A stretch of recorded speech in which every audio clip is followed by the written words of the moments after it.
Kadamba news ಫಸ್ಟ್ಗೆ ಸ್ವಾಗತ. ಮುಖ್ಯಾಂಶಗಳು. ಕರ್ನಾಟಕದಲ್ಲಿ 63% ಭ್ರಷ್ಟಾಚಾರ, ಉಪಲೋಕಾಯುಕ್ತ ವೀರಪ್ಪ ಹೇಳಿಕೆ. ಸ್ವಚ್ಛತೆಯೇ ಭೂಮಿ ತಾಯಿಗೆ ನಾವು ನೀಡುವ ನಿಜವಾದ ವಂದನೆ, ರಾಜಗೋಪಾಲ ಅಡಿ. ಗುಂಡಿ ಬಿದ್ದ ರಸ್ತೆಗಳಿಗೆ ತೇಪೆ ಹಚ್ಚುವ ಕಾರ್ಯಕ್ಕೆ ಮುಂದಾದ ಅಧಿಕಾರಿಗಳು. ಸಂಗ್ರಹಿಸಿಟ್ಟ ಅಕ್ರಮ ಮರಳು ವಶ ಪಡೆದುಕೊಂಡ ಗಣಿ ಮತ್ತು ಭೂವಿಜ್ಞಾನ ಇಲಾಖೆ ಅಧಿಕಾರಿಗಳು. ಶಾರದಾ ಪಂಚಶತಮಾನೋತ್ಸವ ಕಾರ್ಯಕ್ರಮಕ್ಕೆ ಭೇಟಿ ನೀಡಿದ ಶಾಸಕ ಶಿವರಾಂ ಹೆಬ್ಬಾರ್. 3 ಕೋಟಿ ರೂಪಾಯಿ ವೆಚ್ಚದಲ್ಲಿ ರಸ್ತೆ ನವೀಕರಣ ಕಾಮಗಾರಿಗೆ ಶಾಸಕ ಶ್ರೀನಿವಾಸ್ ಮಾನೆ ಭೂಮಿ ಪೂಜೆ ನೆರವೇರಿಸಿದರು. ವಿಜೃಂಭಣೆಯ ವಿಜಯ ದಿವಸಾಚರಣೆ, ಅಪರ ಜಿಲ್ಲಾಧಿಕಾರಿ ಸಾಜಿದ್ ಮುಲ್ಲಾ. ಘನತ್ಯಾಜ್ಯವನ್ನು ವಿಂಗಡಿಸಿ ವಿಲೇವಾರಿ ಮಾಡಿ. ಕರ್ನಾಟಕದಲ್ಲಿ ಭ್ರಷ್ಟಾಚಾರದ ಪ್ರಮಾಣ 63% ತಲುಪಿದ್ದು, ಇದು ರಾಜ್ಯದ ಆಡಳಿತ ವ್ಯವಸ್ಥೆಯನ್ನು ಹದಗೆಡಿಸುತ್ತಿದೆ ಎಂದು ಉಪಲೋಕಾಯುಕ್ತ ನ್ಯಾಯಮೂರ್ತಿ ಬಿ. ವೀರಪ್ಪ ಆರೋಪಿಸಿದ್ದಾರೆ. ಇತ್ತೀಚೆಗೆ ನಡೆದ ಸಮಾಜ ಸೇವಾ ಕಾರ್ಯಕ್ರಮದಲ್ಲಿ ಮಾತನಾಡಿ, ಭ್ರಷ್ಟಾಚಾರವು ಕ್ಯಾನ್ಸರ್ಗಿಂತಲೂ ಭಯಂಕರವಾಗಿದೆ. ಇದು ಆರ್ಥಿಕವಾಗಿ ಮಾತ್ರವಲ್ಲ, ನೈತಿಕವಾಗಿಯೂ ರಾಜ್ಯವನ್ನು ನಾಶಪಡಿಸುತ್ತದೆ ಎಂದು ತೀವ್ರ ಆಕ್ಷೇಪ ವ್ಯಕ್ತಪಡಿಸಿದರು. ನ್ಯಾಯಮೂರ್ತಿ ವೀರಪ್ಪ ಅವರು ರಾಜ್ಯದಲ್ಲಿ ಭ್ರಷ್ಟಾಚಾರದ ಸಮಗ್ರ ಪ್ರಮಾಣವು 63% ತಲುಪಿದೆ ಎಂದು ಅವರು ಆಧಾರ ಸಹಿತವಾಗಿ ಹೇಳಿದರು. ಸರ್ಕಾರಿ ಇಲಾಖೆಗಳು, ಬಿಬಿಎಂಪಿ, ಬಿಇಎಸ್ಕಾಂ ಆಸ್ಪತ್ರೆಗಳು ಹಾಗೂ ಶಾಲೆಗಳಲ್ಲಿ ಭ್ರಷ್ಟಾಚಾರದ ಜಾಲವು ದೊಡ್ಡ ಆಯಾಮ ಪಡೆದಿದೆ.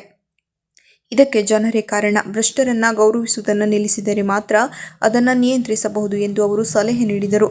ಇದೇ ಸಂದರ್ಭದಲ್ಲಿ ಅವರು ಹಲವಾರು ಇಲಾಖೆಗಳ ದುರಾಡಳಿತದ ಬಗ್ಗೆ ವರದಿ ಸಲ್ಲಿಸಿರುವುದಾಗಿ ಹೇಳಿದರು. ನ್ಯಾಯಾಂಗ ಮತ್ತು ಮಾಧ್ಯಮಗಳು ಈ ರಾಜಕೀಯ ಆಡಳಿತ ಭ್ರಷ್ಟಾಚಾರದ ಮೇಲೆ ನಿಗಾ ಇರಿಸಬೇಕು. ಜನರಲ್ಲಿ ನೈತಿಕತೆಯನ್ನು ಬೆಳೆಸಿದರೆ ಕರ್ನಾಟಕವು ಭ್ರಷ್ಟಾಚಾರ ಮುಕ್ತ ರಾಜ್ಯವಾಗಬಹುದು ಎಂದು ಅಭಿಪ್ರಾಯಪಟ್ಟರು. ಹೃತ್ಪೂರ್ವಕ ಸ್ವಾಗತ. ನನ್ನ ಮಾರ್ಗದರ್ಶಕರು, ಆತ್ಮೀಯರು, ಜೆಡಿಎಸ್ ರಾಜ್ಯಾಧ್ಯಕ್ಷರು, ರಾಜ್ಯದ ಮುಖ್ಯಮಂತ್ರಿಯಾಗಿ ಅತಿ ಕಡಿಮೆ ಅವಧಿಯಲ್ಲೇ ಇತಿಹಾಸದಲ್ಲಿ ನೆನಪಿರುವಂತಹ ಆಡಳಿತ ನೀಡಿದವರು, ಕೇಂದ್ರದ ಬೃಹತ್ ಕೈಗಾರಿಕೆ ಮತ್ತು ಉಕ್ಕು ಖಾತೆ ಸಚಿವರಾದ ನೆಚ್ಚಿನ ನಾಯಕ ಶ್ರೀ ಎಚ್.ಡಿ. ಕುಮಾರಸ್ವಾಮಿ ಅವರು ಕೇಂದ್ರ ಸಚಿವರಾದ ನಂತರ ಮೊದಲ ಬಾರಿಗೆ ಶಿರಸಿಗೆ ಆಗಮಿಸುತ್ತಿದ್ದು, ಅವರಿಗೆ ಹೃತ್ಪೂರ್ವಕ ಸ್ವಾಗತ ಕೋರುವವರು ಉಪೇಂದ್ರ ಪೈ, ಜಿಲ್ಲಾ ಜೆಡಿಎಸ್ ಮುಖಂಡರು, ಶಿರಸಿ ಮತ್ತು ಸಮಸ್ತ ಜೆಡಿಎಸ್ ಕಾರ್ಯಕರ್ತರು. ಜನನಿ ಜನ್ಮ ಭೂಮಿಶ್ಚ ಸ್ವರ್ಗಾದಪಿ ಗರಿಯಸಿ. ನಮ್ಮ ಹೆತ್ತ ತಾಯಿ ಮತ್ತು ಜನ್ಮ ನೀಡಿದ ಭೂಮಿ ಎಂದರೆ ನಾಡು ಸ್ವರ್ಗಕ್ಕಿಂತಲೂ ಮೇಲು ಎಂದು ಶ್ರೀರಾಮಚಂದ್ರನೇ ಲಕ್ಷ್ಮಣನಿಗೆ ಹೇಳಿದ್ದಾನೆ.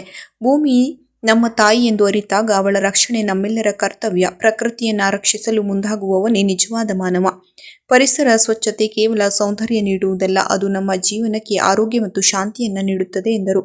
ಅಲ್ಲದೆ ಪ್ರಕೃತಿಯನ್ನು ಶುದ್ಧವಾಗಿಡುವವನೇ ಭವಿಷ್ಯದ ಪೀಳಿಗೆ ಸುಖದ ಮಾರ್ಗವನ್ನು ನಿರ್ಮಿಸುತ್ತಾನೆ. ನಮ್ಮ ಜೀವನದ ಪ್ರತಿಯೊಂದು ಕ್ಷಣಕ್ಕೂ ಪರಿಸರವೇ ಆಧಾರ ಎಂದು ಗೋಕರ್ಣ ಅನುವಂಶೀಯ ಉಪಾಧಿವಂತ ಮಂಡಳದ ಅಧ್ಯಕ್ಷ ಹಾಗೂ ಗೋಕರ್ಣ ಪುಣ್ಯಾಶ್ರಮದ ಮುಖ್ಯಸ್ಥ ರಾಜಗೋಪಾಲ ಅಡಿ ಗುರೂಜಿ ನುಡಿದರು.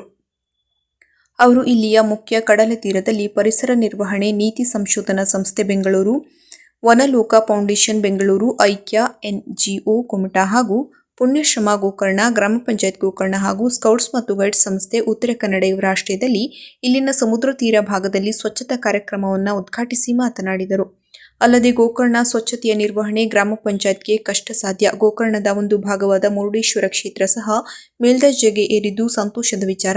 ಅದೇ ರೀತಿ 7 ರಿಂದ 8 ಕಿಲೋಮೀಟರ್ ವ್ಯಾಪ್ತಿಯ ಜಗತ್ಪ್ರಸಿದ್ಧ 5-6 ಸಾಗರ ತೀರಗಳನ್ನು ಮತ್ತು ಕ್ಷೇತ್ರವನ್ನು ಹೊಂದಿರುವ 20,000ಕ್ಕಿಂತಲೂ ಹೆಚ್ಚು ಜನಸಂಖ್ಯೆ ಹೊಂದಿರುವ ಗೋಕರ್ಣ ಗ್ರಾಮ ಪಂಚಾಯತ್ವನ್ನು ಕೂಡಲೇ ಸರ್ಕಾರ ಮೇಲ್ದರ್ಜೆಗೇರಿಸಲು ಕ್ರಮ ಕೈಗೊಳ್ಳಬೇಕು ಎಂದರು. ಇಲ್ಲವಾದರೆ ಗೋಕರ್ಣ ಅಭಿವೃದ್ಧಿ ಪ್ರಾಧಿಕಾರವನ್ನಾದರೂ ತುರ್ತಾಗಿ ರಚಿಸಬೇಕು.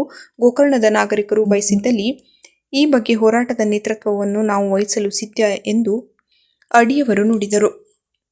ಇತ್ತೀಚೆಗೆ ಗೋಕರ್ಣದಲ್ಲಿ ನಡೆದ ಮುಖ್ಯ ಸಂಘಟನೆಗಳ ಪ್ರತಿನಿಧಿಗಳ ಸಭೆಯಲ್ಲಿ ಕುಮಟಾ ವಿಭಾಗೀಯ ಅಧಿಕಾರಿ ಪಿ. ಶ್ರವಣ್ ಕುಮಾರ್ ಗೋಕರ್ಣದ ಬೀಚ್ಗಳ ಸ್ವಚ್ಛತೆಯನ್ನು ಪ್ರವಾಸೋದ್ಯಮ ಇಲಾಖೆ ಮತ್ತು ಕರಾವಳಿ ನಿಯಂತ್ರಣ ಇಲಾಖೆಯವರು ನೋಡಿಕೊಳ್ಳಬೇಕು. ಓಂ ಬೀಚ್ನಲ್ಲಿ ಅರಣ್ಯ ಇಲಾಖೆ ವಾಹನ ಶುಲ್ಕ ಆಚರಿಸುತ್ತಿರುವುದರಿಂದ ಓಂ ಬೀಚ್ ಮತ್ತು ಕುಡ್ಲೆ ಬೀಚ್ ಸ್ವಚ್ಛತೆ ಬಗ್ಗೆ ಇಲಾಖೆ ಗಮನ ಹರಿಸಬೇಕು ಎಂದು ತಿಳಿಸಿದ್ದಾರೆ. ಮತ್ತು ಬಸ್ ನಿಲ್ದಾಣದ ಶುಚಿತ್ವವನ್ನು ಸಾರಿಗೆ ಇಲಾಖೆ ವಹಿಸಿಕೊಂಡು ಲೋಕೋಪಯೋಗಿ ಇಲಾಖೆ ಅಡಿಯಲ್ಲಿ ಬರುವ ಮುಖ್ಯ ರಸ್ತೆಗಳ ನಿರ್ವಹಣೆಯನ್ನು PWD ವಹಿಸಿಕೊಳ್ಳುವಂತಾಗಬೇಕು ಎಂದು ಆದೇಶಿಸಿರುವುದಾಗಿ ಕೇಳಲ್ಪಟ್ಟಿದ್ದು, ಇದು ಸಂತೋಷದ ಸಂಗತಿ ಎಂದರು. ಅದೇ ರೀತಿ ಗೋಕರ್ಣ ದೇವಾಲಯ ನಿರ್ವಹಣಾ ಸಮಿತಿಯಲ್ಲೂ ಸಹ ಇವರು ಓರ್ವ ಸದಸ್ಯರಾಗಿದ್ದು, ಗೋಕರ್ಣದ ಯಾತ್ರಾರ್ಥಿಗಳ ಹಿತದೃಷ್ಟಿಯಿಂದ ದೇವಾಲಯದಿಂದಲೂ ಸಾಕಷ್ಟು ಅನುದಾನವನ್ನು ಗೋಕರ್ಣ ಗ್ರಾಮ ಪಂಚಾಯತ್ಗೆ ಕೊಡಿಸಲು ಪ್ರಯತ್ನಿಸಿದರೆ ಅದು ಒಳ್ಳೆಯದಾಗುತ್ತದೆ. ಈ ಬಗ್ಗೆ ನಾವು ಸಹ ಗೋಕರ್ಣ ಅನುವಂಶೀಯ ಉಪಾಧಿವಂತ ಮಂಡಳದ ವತಿಯಿಂದ ದೇವಾಲಯ ಮೇಲುಸ್ತುವಾರಿ ಸಮಿತಿ ಅಧ್ಯಕ್ಷರಾದಂತಹ ಸುಪ್ರೀಂ ಕೋರ್ಟ್ ನಿವೃತ್ತ ನ್ಯಾಯಾಧೀಶರಾದ ಶ್ರೀಕೃಷ್ಣರವರಲ್ಲಿ ವಿನಂತಿಸಿಕೊಳ್ಳುವುದಾಗಿ ನುಡಿದರು. ಒಟ್ಟಾರೆಯಾಗಿ ನಮ್ಮ ಗೋಕರ್ಣ ಸ್ವಚ್ಛ ಸುಂದರ ಗೋಕರ್ಣವಾಗಿ ಅಭಿವೃದ್ಧಿ ಹೊಂದಬೇಕೆಂಬುದೇ ನಮ್ಮ ಆಶಯ. ಪರಿಸರ ಸ್ವಚ್ಛತೆ ಎಂದರೆ ನಾವು ಕಸವನ್ನು ತೆಗೆದುಹಾಕುವುದು ಮಾತ್ರವಲ್ಲ, ಇದು ನಾವು ಪ್ರಕೃತಿಗೆ ನೀಡುವ ನಮ್ಮ ಗೌರವ. ಇಂತಹ ಮಹತ್ ಕಾರ್ಯಕ್ಕೆ ಇಂದು ನಮ್ಮಿಂದ ಚಾಲನೆಗೊಂಡಿದ್ದು ಸಂತಸ ತಂದಿದೆ ಎಂದರು. ಕಾರವಾರ ಸಾಗರ ಜೀವಶಾಸ್ತ್ರದ ನಿವೃತ್ತ ಪ್ರಾಧ್ಯಾಪಕ ವಿ.ಎನ್. ನಾಯ್ಕ್ ಸ್ವಚ್ಛತೆ ಬಗ್ಗೆ ಸ್ಫೂರ್ತಿದಾಯಕ ಮಾತುಗಳನ್ನಾಡಿದರೆ, ವೇದಿಕೆ ಮೇಲೆ ಗೋಕರ್ಣ ಸಿಪಿಐ ಶ್ರೀಧರ್, ಗ್ರಾಮ ಪಂಚಾಯತ್ ಸದಸ್ಯರಾದ ಮಂಜುನಾಥ್ ಶೆಟ್ಟಿ, ಪಾರ್ವತಿ ಶೆಟ್ಟಿ, ಅಧ್ಯಕ್ಷ ಸುಮನ್ಗೌಡ, ಪಹರೆ ವೇದಿಕೆಯ ಮಹೇಶ್ ಶೆಟ್ಟಿ ಮುಂತಾದವರು ಉಪಸ್ಥಿತರಿದ್ದರೆ, ವನಲೋಕ ಫೌಂಡೇಶನ್ ಡಾ. ರೂಪಾ ಸ್ವಾಗತ ಮತ್ತು ಪರಿಚಯಗೈದರೆ, ಗೋಕರ್ಣ ಗ್ರಾಮ ಪಂಚಾಯತ್ ಅಭಿವೃದ್ಧಿ ಅಧಿಕಾರಿ ವೆಂಕಟರಮಣ ಪಟ್ಕಾರ್ ನಿರೂಪಣೆಗೈದರು. ಕುಮಟಾ ಐಕ್ಯ ಫೌಂಡೇಶನ್ ಅಧ್ಯಕ್ಷ ಎಂಜೆ ನಾಯ್ಕ್ ಕೊನೆಯಲ್ಲಿ ವಂದನಾರ್ಪಣೆಗೈದರು. ಶಿರಸಿ ನಗರದ ಅಶ್ವಿನಿ ವೃತ್ತ ಸೇರಿದಂತೆ ನಗರದ ಅನೇಕ ಕಡೆಗಳಲ್ಲಿ ಸುಮಾರು ದಿನಗಳಿಂದ ರಸ್ತೆಯ ಹದಗೆಟ್ಟ ಸ್ಥಿತಿಯನ್ನು ಕಂಡು ಸಾರ್ವಜನಿಕರು, ಜನಪ್ರತಿನಿಧಿಗಳ ಮತ್ತು ನಗರಸಭೆ ಹಾಗೂ ಪಿಡಬ್ಲ್ಯೂಡಿ ಇಲಾಖೆ ವಿರುದ್ಧ ಕಳೆದ 2-3 ತಿಂಗಳುಗಳಿಂದ ಹೋರಾಟ ಮಾಡುತ್ತಾ ಬಂದರೂ ರಸ್ತೆ ಸುಧಾರಣೆ ಮಾಡಿಲ್ಲ ಎಂದು ಆಕ್ರೋಶ ವ್ಯಕ್ತಪಡಿಸಿದ್ದರು.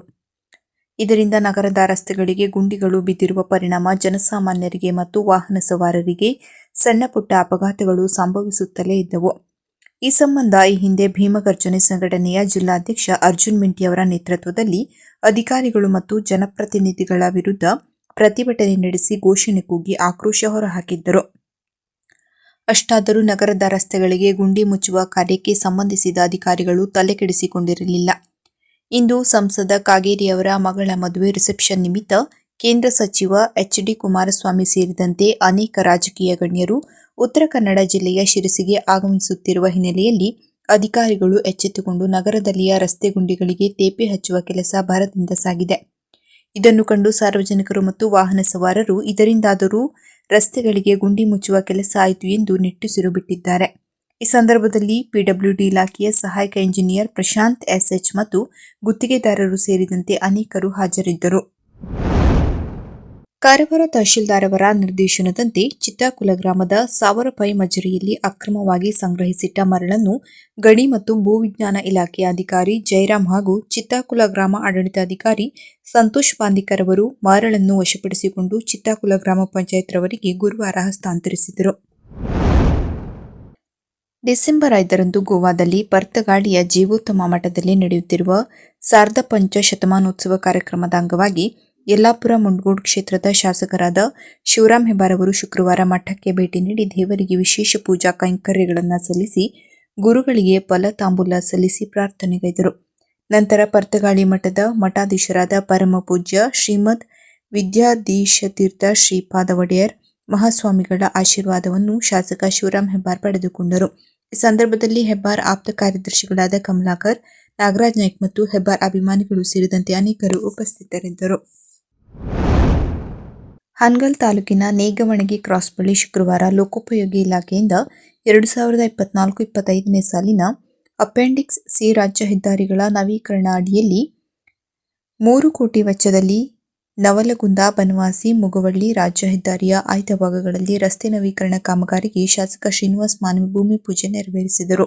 ಸತತ ಮಳೆಯಿಂದ ಹಲವು ರಸ್ತೆಗಳು ಹದಗೆಟ್ಟಿದ್ದು, ಇದೀಗ ರಸ್ತೆ ನವೀಕರಣಕ್ಕೆ ಚಾಲನೆ ನೀಡಲಾಗಿದೆ. ರಸ್ತೆಯಲ್ಲಿ ಬಿದ್ದಿರುವ ಗುಂಡಿ ಮುಚ್ಚುವ ಮೂಲಕ ಸುಗಮ ಸಂಚಾರ ಅನುವು ಮಾಡಿಕೊಡಲಾಗುತ್ತಿದೆ. ತಾಲೂಕಿನ 50 ಕೋಟಿ ಮುಖ್ಯಮಂತ್ರಿಗಳ ವಿಶೇಷ ಅಭಿವೃದ್ಧಿ ಅನುದಾನ ಲಭಿಸಿದ್ದು, ಈ ಪೈಕಿ ಹೆಚ್ಚು ಅನುದಾನವನ್ನು ರಸ್ತೆಗಳ ಸುಧಾರಣೆಗೆ ಬಳಸಲಾಗುತ್ತಿದೆ ಎಂದು ಈ ಸಂದರ್ಭದಲ್ಲಿ ಶಾಸಕ ಮಾನ್ಯ ತಿಳಿಸಿದರು. ಕರಗುದರಿ ಗ್ರಾಮ ಪಂಚಾಯತ್ ಅಧ್ಯಕ್ಷ ಹೇಮಂತ್ ಲಮಾಣಿ, ಬ್ಲಾಕ್ ಕಾಂಗ್ರೆಸ್ ಅಧ್ಯಕ್ಷ ಹನುಮಂತಪ್ಪ ಮರಗಡಿ, ಕೆಪಿಸಿಸಿ ಸದಸ್ಯ ಟಾಕನಗೌಡ ಪಾಟೀಲ್, ಕೆಎಂಎಫ್ ನಿರ್ದೇಶಕ ಚಂದ್ರಪ್ಪ ಜಾಲಗಾರ, ಮುಖಂಡರಾದ ಉಮೇಶ್ ದೊಡ್ಮನಿ, ಕುಮಾರ್ ಲಮಾಣಿ, ರವಿ ಲಮಾಣಿ, ಬಸವಣ್ಣಪ್ಪ ಓಲೇಕಾರ್, ಅಕ್ಬರ್ ಬಾಷಾ ಇನಾಮದಾರ್, ಚನ್ನಪ್ಪ ಪಾಟೀಲ್, ನವೀನ್ ಈರಯ್ಯ ಹಿರೇಮಠ್, ಪ್ರವೀಣ್ ಹಿರೇಮಠ್, ಬಸಣ್ಣ ವಾಲಿಕಾರ್, ಲೋಕೋಪಯೋಗಿ ಇಲಾಖೆಯ ಎಇಇ ದೇವರಾಜು ಸೇರಿದಂತೆ ಗ್ರಾಮ ಪಂಚಾಯತ್ ಸದಸ್ಯರು, ಹಲವರು ಪ್ರಮುಖರು ಹಾಜರಿದ್ದರು. ಭಾರತವು 1971ರ ಯುದ್ಧದಲ್ಲಿ ಪಾಕಿಸ್ತಾನದ ವಿರುದ್ಧ ಡಿಸೆಂಬರ್ 16ರಂದು ಸಾಧಿಸಿದ ಜಯವನ್ನು ವಿಜಯ ದಿವಸವನ್ನಾಗಿ ದೇಶದಾದ್ಯಂತ ಆಚರಿಸುತ್ತಿದ್ದು, ಈ ಸಂದರ್ಭದಲ್ಲಿ ಹುತಾತ್ಮ ಸೈನಿಕರ ತ್ಯಾಗ, ಶೌರ್ಯ, ಬಲಿದಾನವನ್ನು ಸ್ಮರಿಸಲಾಗುತ್ತಿದ್ದು, ಜಿಲ್ಲೆಯಲ್ಲಿ ವಿಜಯ ದಿವಸ ಕಾರ್ಯಕ್ರಮವನ್ನು ವಿಜೃಂಭಣೆಯಿಂದ ಮತ್ತು ಅತ್ಯಂತ ಅರ್ಥಪೂರ್ಣವಾಗಿ ಆಚರಿಸಲು ಅಗತ್ಯ ಕ್ರಮಗಳನ್ನು ಕೈಗೊಳ್ಳುವಂತೆ ಅಪರ ಜಿಲ್ಲಾಧಿಕಾರಿ ಸಾಜಿದ್ ಮುಲ್ಲಾ ಹೇಳಿದರು. ಅವರು ಗುರುವಾರ ಜಿಲ್ಲಾಧಿಕಾರಿ ಕಚೇರಿಯಲ್ಲಿ ವಿಜಯ ದಿವಸ ಆಚರಣೆಯ ಅಂಗವಾಗಿ ಹಮ್ಮಿಕೊಂಡಿದ್ದ ಪೂರ್ವಭಾವಿ ಸಭೆಯ ಅಧ್ಯಕ್ಷತೆ ವಹಿಸಿ ಮಾತನಾಡಿದರು. ಪ್ರತಿ ವರ್ಷದಂತೆ ವಿಜಯ ದಿವಸ ಆಚರಣೆಯನ್ನು ಡಿಸೆಂಬರ್ 16ರಂದು ರವೀಂದ್ರನಾಥ್ ಠಾಗೂರ್ ಕಡಲ ತೀರದ ಯುದ್ಧ ನೌಕಾ ಮತ್ತು ವಸ್ತು ಸಂಗ್ರಹಾಲಯದ ಬಳಿಯ ಯುದ್ಧ ಸ್ಮಾರಕದ ಬಳಿ ಆಚರಿಸಲು ನಿರ್ಧರಿಸಲಾಗಿದ್ದು, ಎನ್ಸಿಸಿ, ಕದಂಬ ನೌಕಾದಳದ ಅಧಿಕಾರಿಗಳು ಹಾಗೂ ಸಿಬ್ಬಂದಿಗಳು ಮತ್ತು ಜಿಲ್ಲೆಯ ನಿವೃತ್ತ ಸೈನಿಕರು, ಕಾಲೇಜು ವಿದ್ಯಾರ್ಥಿಗಳು, ಸಾರ್ವಜನಿಕರು ವಿಜಯ ದಿವಸ ಕಾರ್ಯಕ್ರಮದಲ್ಲಿ ಭಾಗವಹಿಸಲಿದ್ದು, ಕಾರ್ಯಕ್ರಮವನ್ನು ವಿಜೃಂಭಣೆಯಿಂದ ಆಚರಿಸಲು ವಿವಿಧ ಇಲಾಖೆಗಳ ಅಧಿಕಾರಿಗಳಿಗೆ ಜವಾಬ್ದಾರಿಗಳನ್ನು ಹಂಚಿಕೆ ಮಾಡಿದ್ದು, ಈ ಎಲ್ಲ ಅಧಿಕಾರಿಗಳು ತಮ್ಮ ಜವಾಬ್ದಾರಿಗಳನ್ನು ಅರಿತು ಕಾರ್ಯಕ್ರಮವನ್ನು ಯಶಸ್ವಿಗೊಳಿಸುವಂತೆ ಸೂಚನೆ ನೀಡಿದರು. ಸಭೆಯಲ್ಲಿ ಜಿಲ್ಲಾ ಸೈನಿಕ ಮಂಡಳಿಯ ಉಪಾಧ್ಯಕ್ಷ, squadron leader SF Gaonkar, Kannada ಸಂಸ್ಕೃತಿ ಇಲಾಖೆ ಸಹಾಯಕ ನಿರ್ದೇಶಕಿ ಮಂಗಲಾ ನಾಯ್ಕ್, ಪದವಿ ಪೂರ್ವ ಶಿಕ್ಷಣ ಇಲಾಖೆಯ ಉಪನಿರ್ದೇಶಕ ಸತೀಶ್ ನಾಯ್ಕ್, ಎನ್ಸಿಸಿ ಅಧಿಕಾರಿಗಳು ಮತ್ತಿತರರು ಹಾಜರಿದ್ದರು. ಕಾರ್ಯಕ್ರಮದಲ್ಲಿ ಕರ್ನಾಟಕ ರಾಜ್ಯ ಮಾಲಿನ್ಯ ನಿಯಂತ್ರಣ ಮಂಡಳಿಯ ಪ್ರಾದೇಶಿಕ ಕಚೇರಿಯ ಪ್ರಾಜೆಕ್ಟ್ ಅಸಿಸ್ಟೆಂಟ್ ಡಾ. ಅಮೃತ ಎಸ್. ಶೇಟ್ ವಿದ್ಯಾರ್ಥಿಗಳಿಗೆ ಪರಿಸರದಲ್ಲಿ ವಾಯುಮಾಲಿನ್ಯದ ಕಾರಣ ಹಾಗೂ ಅದರಿಂದಾಗುವ ಪರಿಣಾಮಗಳ ಬಗ್ಗೆ ಮತ್ತು ಅದನ್ನು ತಡೆಗಟ್ಟುವ ಬಗ್ಗೆ ಶಿಬಿರದಲ್ಲಿದ್ದ ವಿದ್ಯಾರ್ಥಿಗಳಿಗೆ ವಿಶೇಷ ಉಪನ್ಯಾಸವನ್ನು ನೀಡಿದರು. ದಿವೇಕರ್ ಕಾಲೇಜಿನ ಗ್ರಂಥಪಾಲಕ ಸುರೇಶ್ ಗುಡಮನಿ ಕಾರ್ಯಕ್ರಮದ ಅಧ್ಯಕ್ಷತೆ ವಹಿಸಿದ್ದರು. ಕಾರ್ಯಕ್ರಮದಲ್ಲಿ ದಿವೇಕರ್ ಕಾಲೇಜಿನ ಉಪನ್ಯಾಸಕರಾದ ಪರ್ಜೀನ್ ಮುಲಾ, ಅರ್ಚನಾ ಹಲಂಕರ್, ಸುವಿಧಾ ಮಳ್ಸೇಕರ್ ಮತ್ತು ಶಿಬಿರಾಧಿಕಾರಿಗಳಾದ ಡಾ. ಹರೀಶ್ ಕಾಮತ್ ಮತ್ತು ರಾಜೇಶ್ ಮರಾಠಿ ಹಾಗೂ ಪ್ರಾದೇಶಿಕ ಸಾರಿಗೆ ಕಚೇರಿಯ ಸಿಬ್ಬಂದಿ ಪ್ರವೀಣ್ ಗಾಂವ್ಕರ್ ಹಾಗೂ ಶಿಬಿರದಲ್ಲಿನ ವಿದ್ಯಾರ್ಥಿಗಳು, ಸಿಬ್ಬಂದಿಗಳು ಭಾಗವಹಿಸಿದ್ದರು. ಕಾರ್ಯಕ್ರಮದಲ್ಲಿ ಕರ್ನಾಟಕ ರಾಜ್ಯ ಮಾಲಿನ್ಯ ನಿಯಂತ್ರಣ ಮಂಡಳಿಯ ಪ್ರಾದೇಶಿಕ ಕಚೇರಿಯ ಪ್ರಾಜೆಕ್ಟ್ ಅಸಿಸ್ಟೆಂಟ್ ಡಾ. ಅಮೃತ ಎಸ್. ಶೇಟ್ ವಿದ್ಯಾರ್ಥಿಗಳಿಗೆ ಪರಿಸರದಲ್ಲಿ ವಾಯುಮಾಲಿನ್ಯದ ಕಾರಣ ಹಾಗೂ ಅದರಿಂದಾಗುವ ಪರಿಣಾಮಗಳ ಬಗ್ಗೆ ಮತ್ತು ಅದನ್ನು ತಡೆಗಟ್ಟುವ ಬಗ್ಗೆ ಶಿಬಿರದಲ್ಲಿದ್ದ ವಿದ್ಯಾರ್ಥಿಗಳಿಗೆ ವಿಶೇಷ ಉಪನ್ಯಾಸವನ್ನು ನೀಡಿದರು. ದಿವೇಕರ್ ಕಾಲೇಜಿನ ಗ್ರಂಥಪಾಲಕ ಸುರೇಶ್ ಗುಡಮನಿ ಕಾರ್ಯಕ್ರಮದ ಅಧ್ಯಕ್ಷತೆ ವಹಿಸಿದ್ದರು. ಕಾರ್ಯಕ್ರಮದಲ್ಲಿ ದಿವೇಕರ್ ಕಾಲೇಜಿನ ಉಪನ್ಯಾಸಕರಾದ ಪರ್ಜೀನ್ ಮುಲಾ, ಅರ್ಚನಾ ಹಲಂಕರ್, ಸುವಿಧಾ ಮಳ್ಸೇಕರ್ ಮತ್ತು ಶಿಬಿರಾಧಿಕಾರಿಗಳಾದ ಡಾ. ಹರೀಶ್ ಕಾಮತ್ ಮತ್ತು ರಾಜೇಶ್ ಮರಾಠಿ ಹಾಗೂ ಪ್ರಾದೇಶಿಕ ಸಾರಿಗೆ ಕಚೇರಿಯ ಸಿಬ್ಬಂದಿ ಪ್ರವೀಣ್ ಗಾಂವ್ಕರ್ ಹಾಗೂ ಶಿಬಿರದಲ್ಲಿನ ವಿದ್ಯಾರ್ಥಿಗಳು, ಸಿಬ್ಬಂದಿಗಳು ಭಾಗವಹಿಸಿದ್ದರು.